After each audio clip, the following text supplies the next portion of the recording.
So that girl I met on eHarmony. Yeah. We're out to dinner last night, and like a klutz, I tipped my drink all over myself. Oh, no. And it's all down my shirt, a horrible stain, so embarrassing. And you'll never guess. What? She smiles, picks up her drink, spills it all over her top. So now we're... No way. Amazing, right? At eHarmony, you'll find someone you can be yourself with. Get who gets you on eHarmony. Sign up for eHarmony today. A good morning routine can set you up for a masterpiece day. Since our life is a sum of moments and days strung together, the more we can seize the day and make it a masterpiece, the more likely we are to have a meaningful life. So what's the most important part of your morning routine? Probably not what you think. Stay tuned. You're listening to the Health Courage Collective podcast, episode 136, the most important part of your morning routine.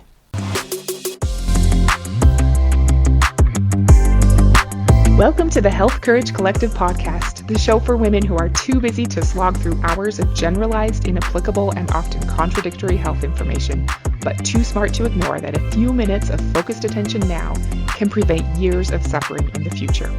I'm your host, Christina Hackett, a pharmacist who doesn't want you to live on prescriptions, a certified coach specifically trained to maximize your potential, and a compulsive learner obsessed with preventative, cutting-edge, holistic, and integrative medicine.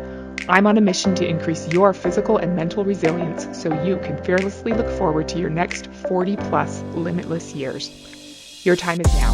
Let's go.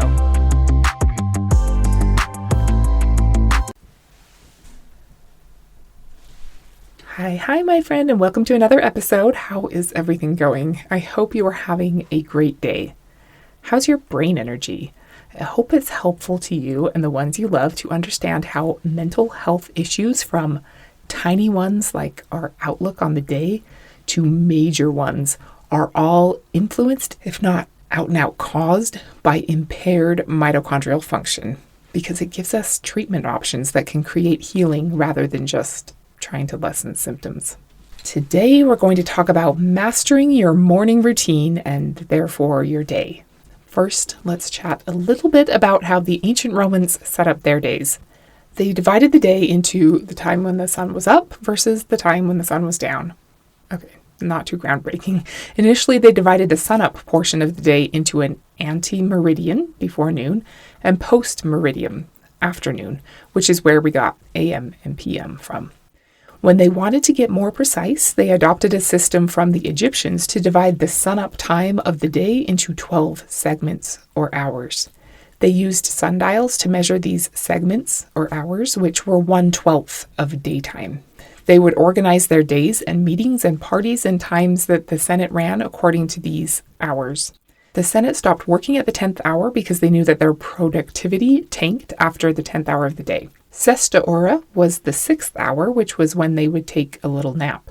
The word eventually became siesta. The cool thing is that because they were using a sundial, in the spring and fall, the hours were around an hour, but in the winter, each hour was only about 45 minutes long, and in the summer, each hour was about 75 minutes long. So in spring and fall, the Senate workday ended at the 10th hour, which was 4 p.m. But in winter, it would be the equivalent of 1:30 p.m., but not really, because the day would also start later in the morning. And in the summer, it would be the equivalent of 6:30 p.m., but not really, because the day would start earlier in the morning. What do you think about that? Running your day based on segments of daylight. I kind of like it. It would never work for the global economy since it all depends on your global latitude. But being able to finish your day later in the summer, but earlier in the winter, feels kind of right to me. The sun definitely influences our rhythms and energy. I'm a Swede who has never actually lived in Sweden, but only visited. But this could be a problem there or anywhere at that same latitude. Winter workday hours would be 24 minutes long, and summer workday hours would be 100 minutes long. But for me, here in Utah, I think it sounds pretty good. So what does this have to do with the most important part of your morning routine? Some parts of our day have more influence over the rest of our day, and hence our week and month and year and life, than others. Hal Elrod can tell you all the reasons why your morning is your highest leverage time of day.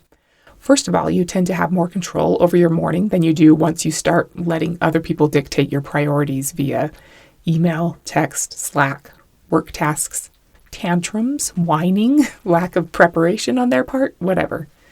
Also, starting your day out masterfully increases the odds of you having a good day. Starting your day out frantic, disorganized, and frustrated increases the odds of you having a less than magical day. It's not rocket science, but most people don't take full advantage of the free benefits they could be receiving by starting their day with a killer morning routine. Something else to think about is that your most creative and productive time of day is before you have to start being reactive. Before you start consuming, you're better prepared to create from your true self. Also, it does wonders for your day and your attitude to manage your energy rather than your time. We talked about this way back in episode 33. That's a good one to go back and listen to if you're working on crafting more masterpiece days. How can you better match your tasks to your energy at certain times of the day rather than just trying to manage your time? I think we all have a bit of an intuitive sense that we could be getting more out of ourselves and our day. At least I do. If you've already maximized your effectiveness, then I think you're super awesome and I want to learn more from you. This is not about hustling or wearing yourself to the bone or competing to be the most frazzled and overworked victim on the planet. It's about finding ways to be the youest you, to close the gap between who you're capable of being and who you're actually being, just a little bit more. And it's asymptotic. You can keep getting a little bit closer and a little bit closer to your ideal self, but you'll never actually get there. And that's okay. More than okay. It's all part of the game. So, first thing in the morning is kind of this hallowed, precious time that can get you a higher return on investment than the middle of the day time usually does. So don't squander it on stupid crap. Hal Elrod's miracle morning steps that he claims are guaranteed to, quote, level up your life are 1, silence, 2, affirmations, 3, visualizations, 4, exercise, 5, reading, and 6, scribing, which is journaling or writing. These steps get you closer to starting your day as your best self. They help you begin with a little more intention and groundedness, which is awesome. That momentum travels with you as you venture into the parts of your day where you have a little or a lot less control over your circumstances. But we didn't answer the question here. What's the most important part of your morning routine? Silence? Visualization? I say it's the fact that today started last night. Hard to get up and save the world or sing songs with forest animals while you clean if you don't have anything to look forward to, don't know what's most important today, didn't get enough sleep last night, and can't find that inspiring book you were supposed to ponder. If you think of certain mile markers on your way to slaying the day, your AM routine, personal care, work, family, household chores, PM routine, the PM routine counts twice. The odds are much higher that you'll have an awesome day and night today if you set yourself up for a good day last night. It's a secret. It's really powerful. Our goal on this podcast is to be practical and action-oriented, but still completely non-overwhelming. So don't think you have to go from binge-eating Funyun-flavored Lay's potato chips in bed while binge-watching Fool Me Once on Netflix till 3 a.m. to solving world hunger before 8 p.m. and drifting off to sleep at 8:45 by tomorrow. But let's go over a few options of things you can do in your evening routine to get more bang for your effort during the day. The number one most important thing you can do to set yourself up for a productive and enjoyable day is to sleep well the night before. We could talk about this for hours. I know I've mentioned it before, and I know people say this all the time, so it's not some kind of shocking new revelation. But are you really doing everything you can to prioritize getting a world-class night of sleep over short-term pleasure? Do you want to be actualized and set up to have a great day, or entertained and drained? Are you actually doing the things that you know you could be doing to make sleeping well one of your highest priorities? It's so easy and normal not to do that. The way to get the results you want is to actually do what you know you could do, even if in the moment it seems lame. Little things matter. Do you want to cast a vote every night for an identity of someone who hooks their future self up with an awesome day? Or cast a vote for an identity of someone who lets distractions dictate their experience? There's so much more we could get into with sleep. Send me a message if you want to chat more about sleep. I have lots of ideas for you. Sleep is not a pillar of health. It's the foundation on which the other pillars of health rest. Being underslept not only sabotages your morning routine, it prevents you from being able to lose body fat, decrease your pain and inflammation, gain muscle, be productive, and protect your brain from the formation of plaques, among other things.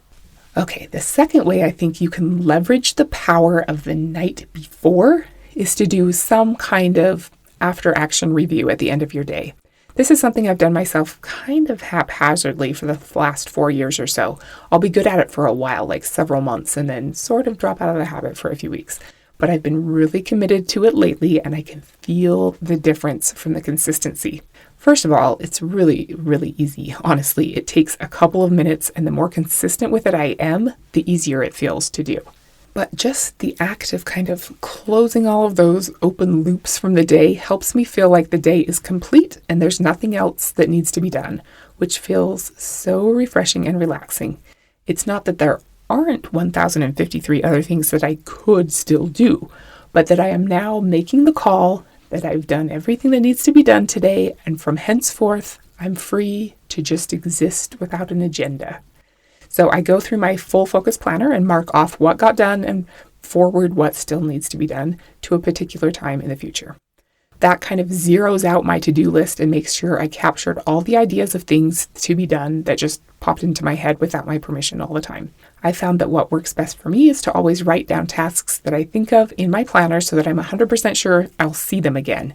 Then I can dismiss them from my consciousness and never have to use my brain juice on them again.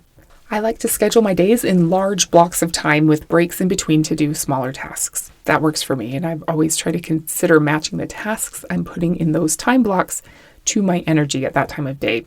We talked all about that in episode 118 instead of time management. I like to make sure my next day is planned out the night before.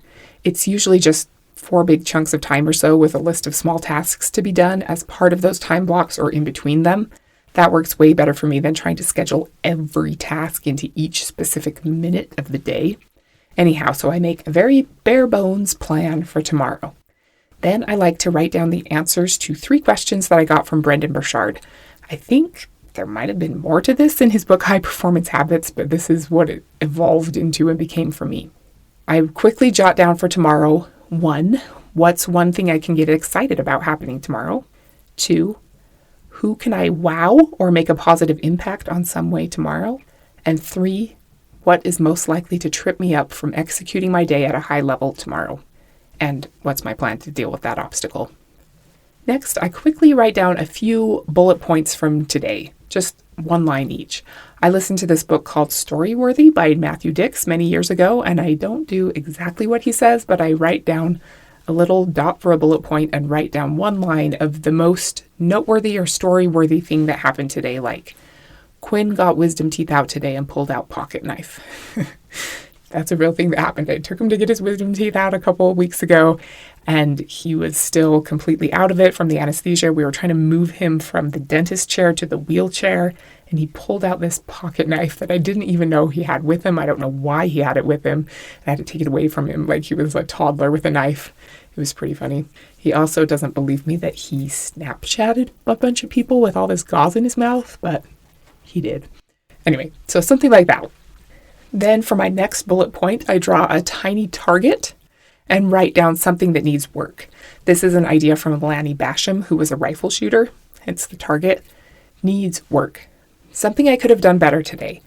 I really try to stay pretty non-judgmental, just this is a thing that needs some work. And if I can, I imagine doing it again, but the way that I wished I would have done it. Next, I write down a little star and a that's like me thing from the day. That's also a Lanny Basham thing. Something that I did well today. The fridge is cleaned, organized, and stocked. That's like me. Next, I write down a W/W, only because I couldn't think of a cutesy symbol, and I write down something that went well today and why. This is a new edition. I got the idea from Phil Stutz, and I love it. It might be my favorite one out of all of them. And it doesn't even have to be something I was the reason for going well. It could be that my coworker delivered a healthy set of twins because human bodies are miraculous and she took good care of herself during her pregnancy and she had a good team of nurses helping her. I had zero to do with any of that, but I appreciate that it helps me look for the good and acknowledge the reasons why.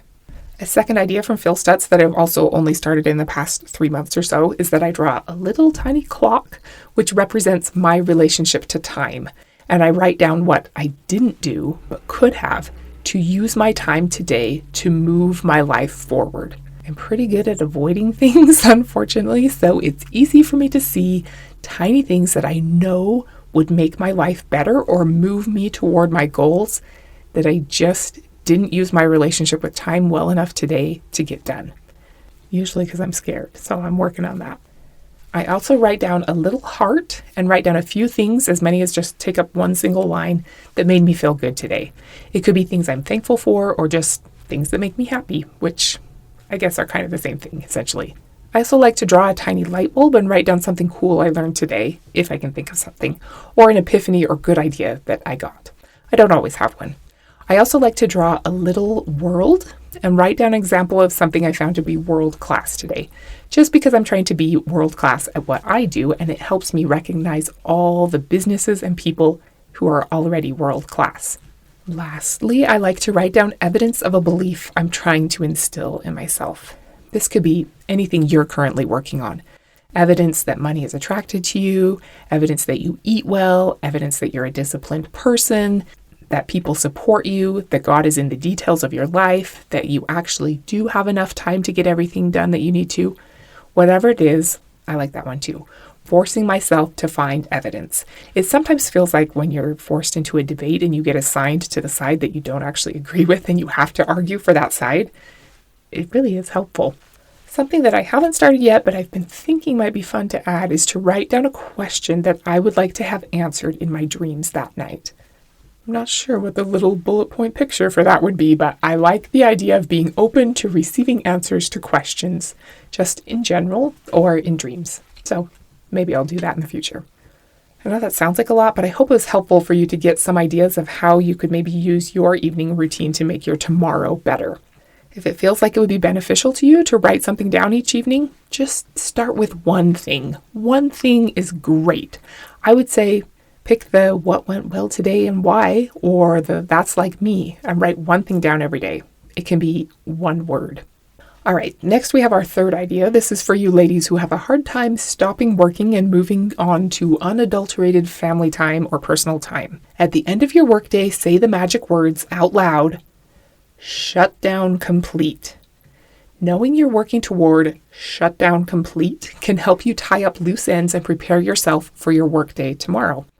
Games wouldn't be any fun without rules, and the game of work is funner with some constraints. Having a time when you will shut down and knowing you cannot do any work after that time helps you to be more focused during your work hours, get more done, and come back tomorrow more refreshed and recharged for the new day. The phrase shutdown complete comes from Cal Newport, who teaches that quality work is time times intensity. You can dial up the intensity by having a deadline, and then you can produce quality work in less time. Working too late or allowing work to seep into your free time decreases the quality of your work.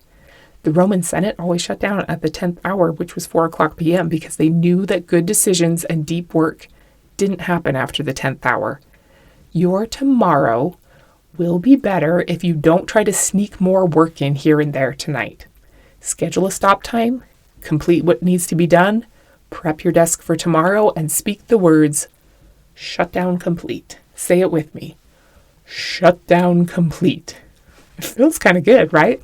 Powerful stuff and a great way to do higher quality work in less time. Okay, our fourth and last idea is to make the connections.